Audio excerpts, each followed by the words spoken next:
नारायण ने बोला, लक्ष्मी आज शनिवार का दिन है, जिस दिन अपन इस दरिद्रता से मिलने के लिए पीपल के पेड़ के नीचे आए हैं। हिंदू धर्म में ये दिन पीपल के वृक्ष के लिए पूजनीय होगा।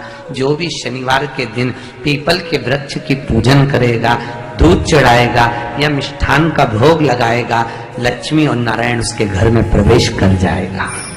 लक्ष्मी और नारायण उसके घर में प्रवेश करेगा। इसलिए नियम बनाया। कौन से दिन का? शनिवार। लक्ष्मी जी बोली, नारायण आपने तो एक दिन का वार लिख दिया। शंकर जी ने 7 बार बनाए हैं, रविवार, सोमवार, मंगल, बुध, गुरु, शुक्र और शनि। ये शिव जी ने बनाया। अब एक दिन आपने अपना बना लिया, बाकी के दिन अगर कोई पीपल के वृक्ष के नीचे आएगा और यहाँ तो दरिद्रता बैठी है, तो उसका क्या होगा? भगवान नारायण बोले, सुन दरिद्रता, तेरे से एक विनती है, अगर कोई भी मनुष्य इस पीपल के पेड़ के नीचे अगर 7 दिन में आता है और उसके हाथ में अगर कोई सामग्री होती है तो तू उसके घर में प्रवेश नहीं करेगी। नियम है पीपल के वृक्ष का, या तो पानी का लोटा लेकर जाओ, कुंकू का चोपड़ा लेकर जाओ, शक्कर लेकर जाओ, या पेड़ के नीचे चींटी को डालने के लिए आटा ले जाओ, पर खाली हाथ पीपल के वृक्ष के नीचे कभी मत जाओ, कभी नहीं। खाली हाथ जाओगे तो दरिद्रता तुम्हारे घर में प्रवेश करेगी। दरिद्रता उठकर खड़ी होकर बोली, नारायण तुमने अपनी मनमानी करी है, एक दिन मुझे भी मेरा चाहिए। भगवान ने कहा, बोल कौन सा दिन चाहिए?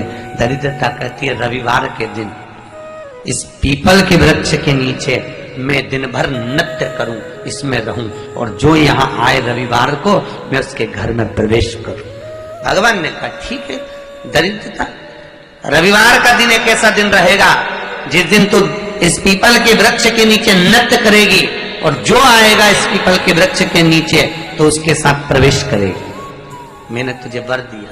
इसलिए हमारे यहाँ केवल पीपल का वृक्ष अगर दीवार में भी लग जाता है ना, किसी की फैक्ट्री की दीवार में, किसी के घर की दीवार में पीपल का वृक्ष अगर लग जाता है, पीपल का पौधा लग जाता है, उसको कितना भी तोड़ लो वो वापिस लग जाएगा। फिर तोड़ोगे फिर लग जाएगा।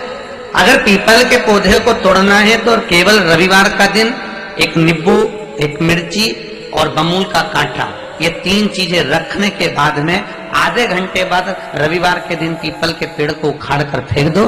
दूसरी बार कभी पीपल दीवार में लगता ही नहीं, कभी नहीं लग सकता। केवल एक रविवार का, केवल एक संडे, इतवार।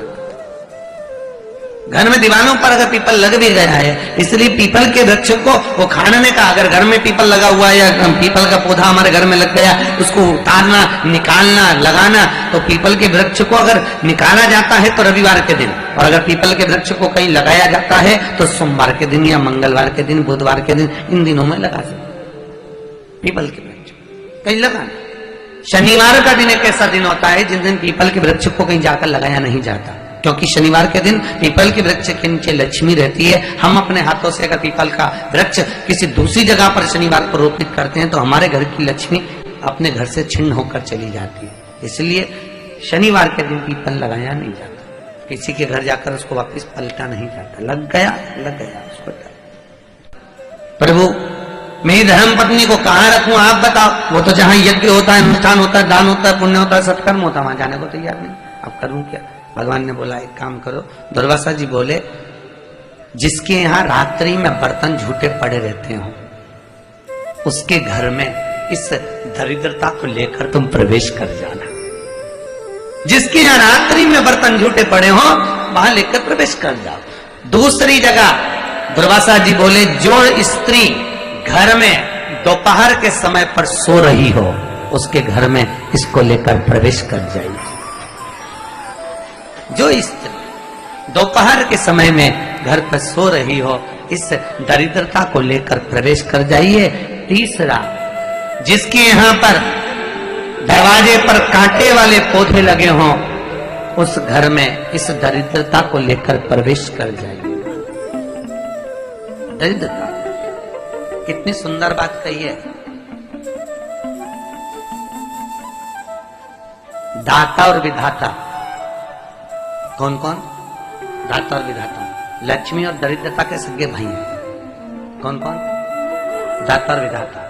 दाता को फिटकरी प्रिय है, विधाता को नमक प्रिय है। ये दोनों हमेशा लक्ष्मी को और दरिद्रता को दोनों को समझाते थे, दोनों में प्रेम बढ़ाते थे।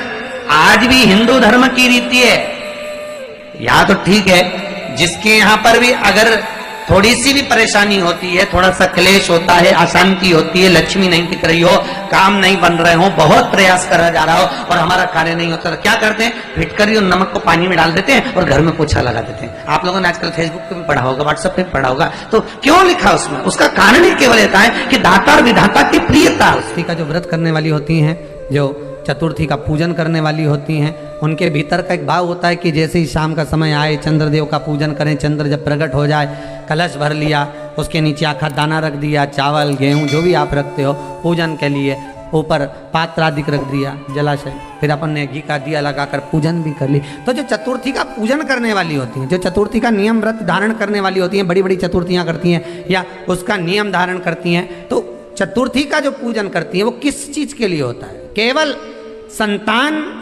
पुत्र, परिवार, हमारा कुटुंब, हम जिस कुल में हैं, हमारा कुल वैभव की ओर बढ़े, संपदा की ओर बढ़े और उसकी आयु बढ़े, उसकी आयु बढ़े, वैभव बढ़े।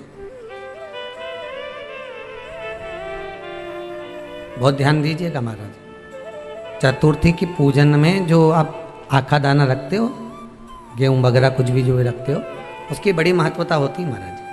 यहाँ तक कहा गया है, चतुर्थी की कथा तो आप लोग पढ़ते होंगे, जो लोग पढ़ते हैं उनको मालूम होगा। चतुर्थी की कथा में लिखा है, चौथ माता के व्रत में वर्णन किया गया है कि वो आखा दाना जो रखा जाता है, मान लो कोई जरूरी काम होता है तभी आखा दाना को रखा जाता है, संभाल के रखते हैं कि हम इस काम के लिए जा रहे हैं और हमारा ये कार्य सफल होना चाहिए।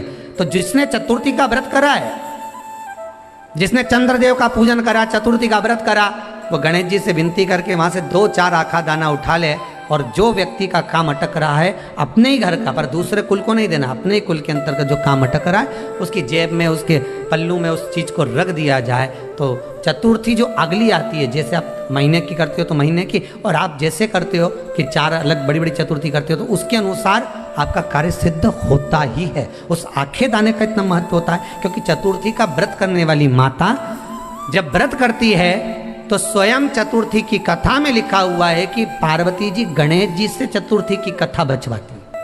चतुर्थी की कथा बाची किसने थी? स्वयं गणेश जी महाराज ने। और सुनी किसने थी? माता पार्वती। बाचने वाले गणेश जी थे, सुनने वाली माता पार्वती थी। तो चतुर्थी की कथा जब होती है तो उसको स्वयं गणेश जी बाच रहे हैं, तो व्रत कौन सुन रही है? माता पार्वती। और आपने जो आखा दाना लिया वो गणेश जी के भाव से लिया, गणेश जी से निवेदन करके, विनय करके, प्रार्थना कर उसको प्राप्त किया।